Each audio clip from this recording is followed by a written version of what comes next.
Hello. Thank you for joining Parkinson Voice Project for today's online Speak Out Home practice session.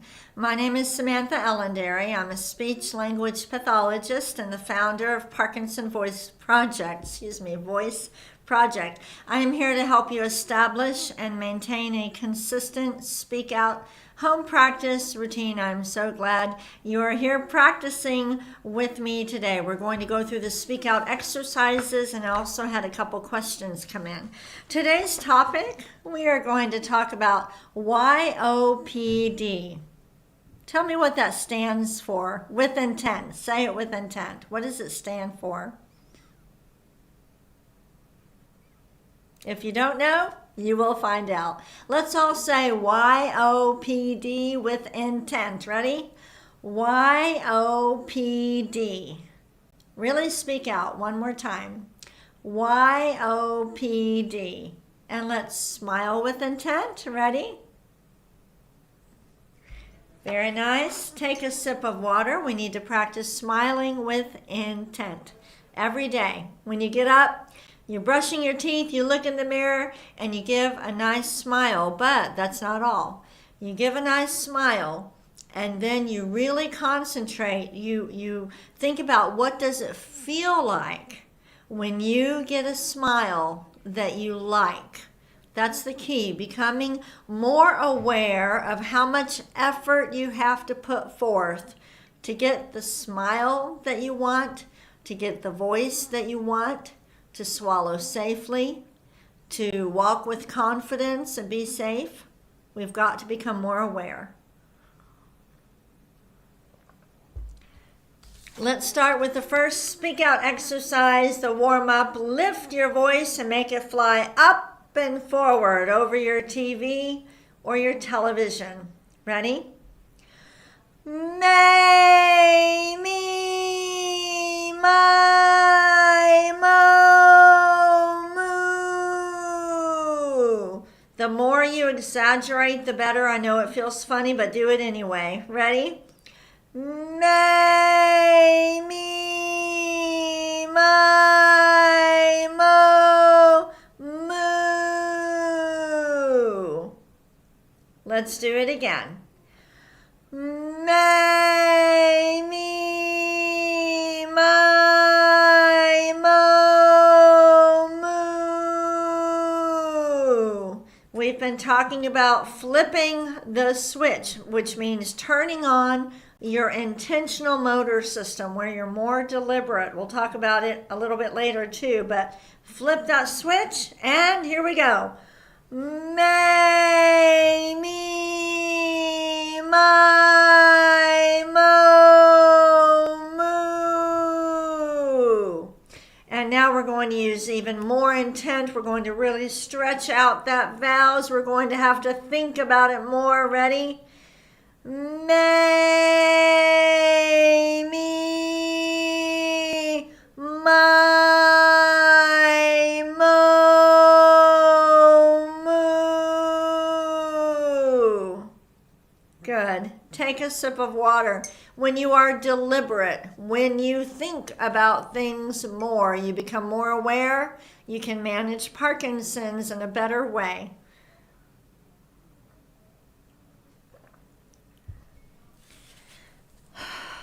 Hopefully you've already signed into the chat. All you have to do is type in your name and where you're from. No password necessary. And even if you're not going to chat throughout the session, because I know it's hard to practice and chat at the same time, at least sign in so we can see where everyone's practicing from. Let's move on to Speak Out exercise number 2, the ahs. Deliberately open your mouth wide and project that ah forward. Speak out. Ready? Ah.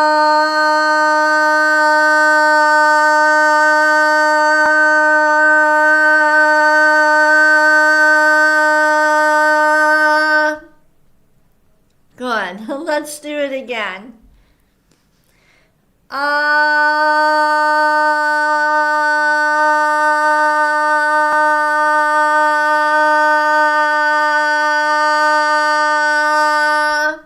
as I'm doing the ah, I am not yelling. I'm really trying to relax right here and just let my voice do the work. I want that ah to glide out. Let's do it again. Ah.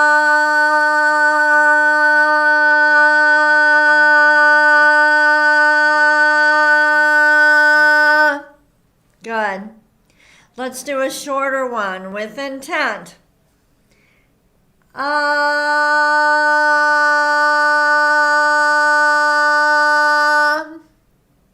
And our last one. Ready?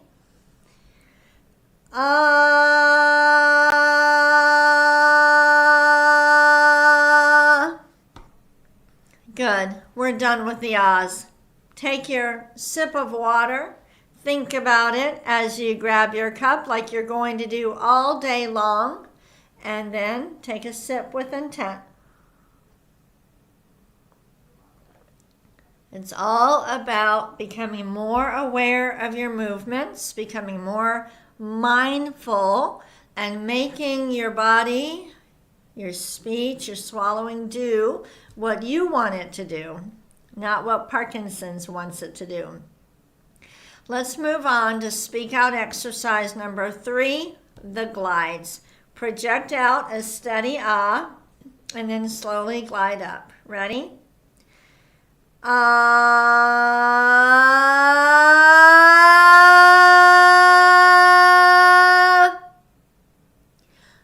Ah.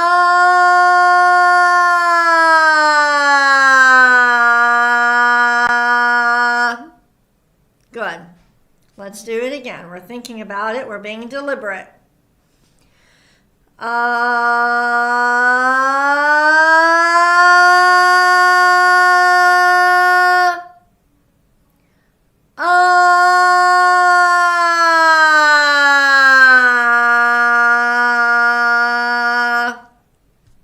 Good. Nice and strong. The voice sounds clear. If it doesn't sound clear, if it sounds raspy but it doesn't hurt, that's the key. If it ever hurts, you don't want to do these exercises, run to your speech pathologist. But most of the time with Parkinson's, it can sound raspy, but it doesn't hurt. If that happens, try to project out. Try to project out a little bit more, like you're on top of a mountain. And it should clear up. Let's do another glide. Ready?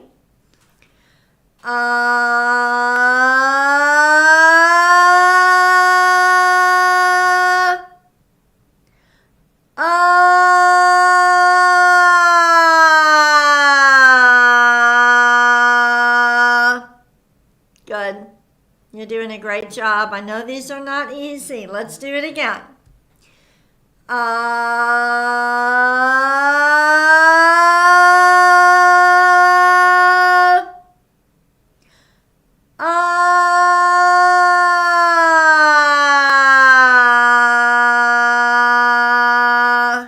Good.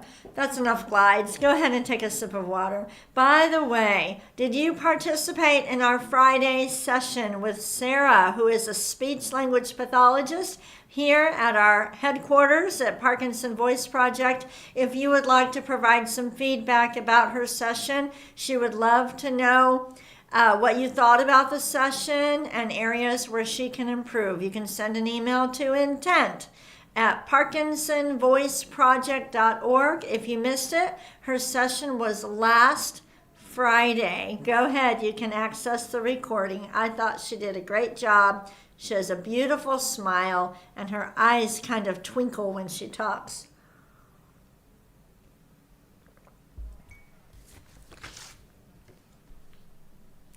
We're going to move on to the counting. This exercise re-coordinates the breathing pattern. Connect the numbers as you speak out. Stop at the end of each row. Here we go. 1, 2, 3, 4, 5, 6, 7, 8, 9, 10, 11, 11, 12. Good. Now lift the numbers. Ready? 1, 2, 3, 4, 5, 6, 7, 8, 9, 10, 11, 12. Good. High energy. That's what we need. Let's go backwards. Start with 12, and we'll go a little bit slower. We'll use more intent. Start with 12. 12, 11, 10, 9, 8, 7, 6, 5, 4, 3, 2, 1. Very good. Okay, I have a couple questions and a comment about our holiday challenge. So, first question, can you address hoarseness that interferes with my speech? Hoarseness in Parkinson's, usually it's really not hoarseness, although that might be how people describe it. It's really glottal fry. Glottal fry is when you're not really using good breath support and your voice kind of comes out like this and it sounds kind of raspy. That's glottal fry. But if I project my voice more, it goes away. Most of the time with Parkinson's, that's what we hear. It's glottal fry, and I don't want you to think about breathing, even though that is the problem. You're going to speak out, and when you speak out, you sit up straighter, you take a deeper breath, and the vocal quality comes out. But very hard to correct on your own. So if you notice that you want to work with a Speak Out provider one-on-one, all of you should be working one-on-one with a Speak Out provider.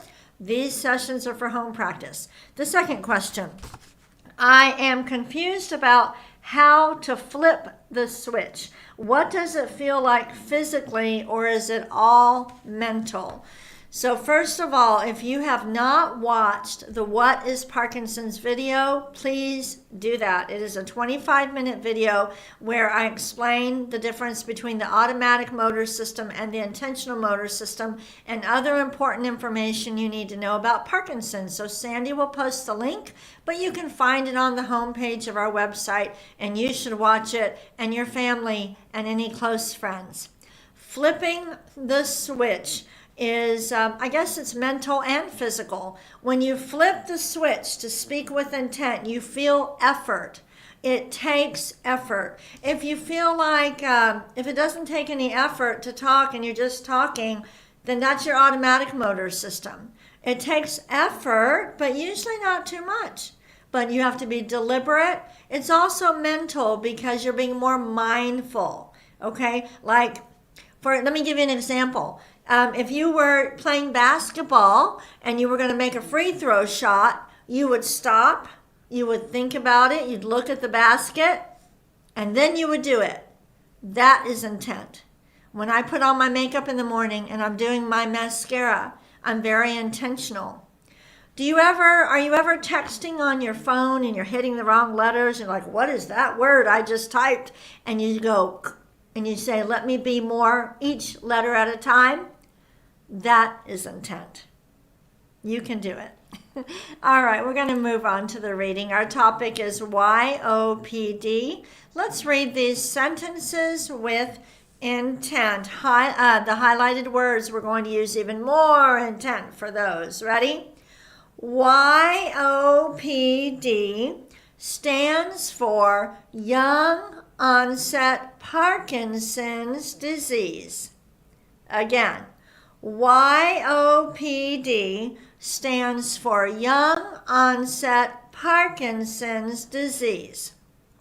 Next, YOPD occurs before age 50. Stretch out the highlighted words. Let's read it again. YOPD occurs before age 50. If you're chatting with us, would you mind sharing at what age you first noticed your symptoms? You can just put the age down when you first noticed the symptoms. Let's read this sentence. Michael J. Fox was diagnosed at age 29. Again, Michael J. Fox was diagnosed at age 29. Do you know the first symptom that Michael J. Fox noticed? Say it with intent. And if you don't know, you can say, I have no idea. His pinky on his left hand was twitching when he was on the set of the movie Doc Hollywood. Have you seen that movie?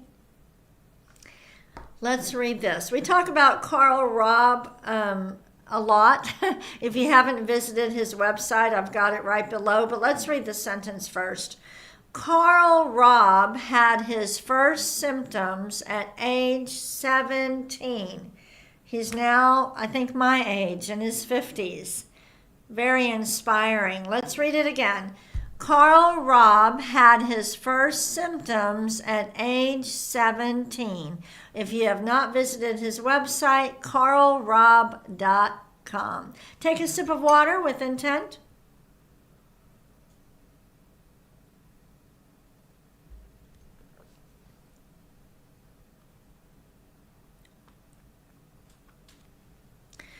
We're going to move on to the conversation part. Before you answer this question, you're going to flip the switch. You're going to get ready and use your best voice. Name 3 concerns people with YOPD may face compared to those diagnosed with Parkinson's during retirement years. What are 3 concerns that our younger Parkinson's population faces?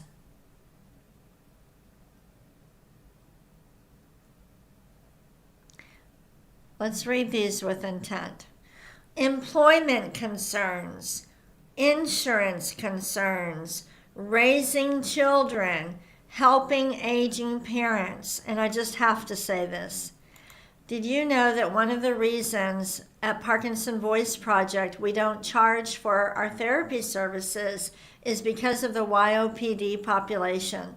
They're not old enough to be on Medicare. Oftentimes their insurance won't pay for speech therapy, and we want everybody with Parkinson's to have access. And the YOPD, that population, they need to work. They need to support their families, so we want them to have speech therapy. But that was one of our motivating factors to switching to a pay-it-forward system instead of billing insurance. Let's go on. What advice would you give someone with YOPD? Before you say it, think about it, use your best voice.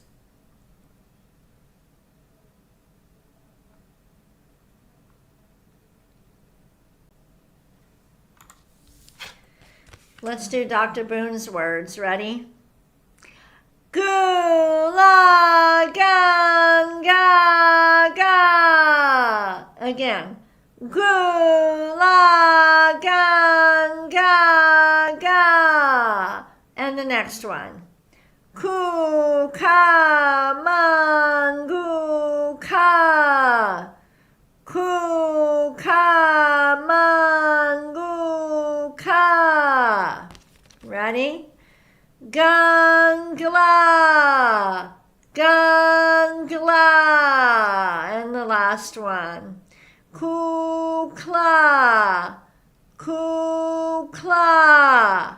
Take a sip of water if you need it. We're going to do the bonus reading. We only have time to read this once, so we're going to use extra intent. We're going to use our best voice. And this, again, you can download the reading material, and then you can practice it, and we have the link there where it came from. Let's read this with intent. Ready? Really concentrate. Distinguishing between aging and a chronic condition like Parkinson's can seem impossible. Be aware of changes to your body and share those changes with your healthcare team. We are each unique, and we experience different changes at different periods of our aging. It is imperative to keep track of even the most subtle changes. So, did you concentrate more? Did you use more intent? Are you ever reading a legal document and you say, I need to really focus and make sure I understand all of this? That's another example of intent. The last thing I want to say is thank you to everybody who has already turned in their donations for our holiday challenge. We have until December 31st to raise $1.5 million. At that point, a family that's been in our program for many years is going to throw in the final $500,000 so that we can reach our goal of $2 million. The one thing I wanted to mention to you is that some people hate fundraising. I don't mind it. I don't mind it. And the reason that I don't is that the program we offer at Parkinson Voice Project would never exist if we relied on Medicare or insurance funding. We would never be able to host these online sessions or to sing along or provide therapy to any person who needs the treatment. And it all happens through the nonprofit sector and donations. So thank you so much for thinking about and making an intentional gift this holiday season. Our deadline is December 31st, so we have a little bit of time, but I just wanted to say thank you. Have a great day.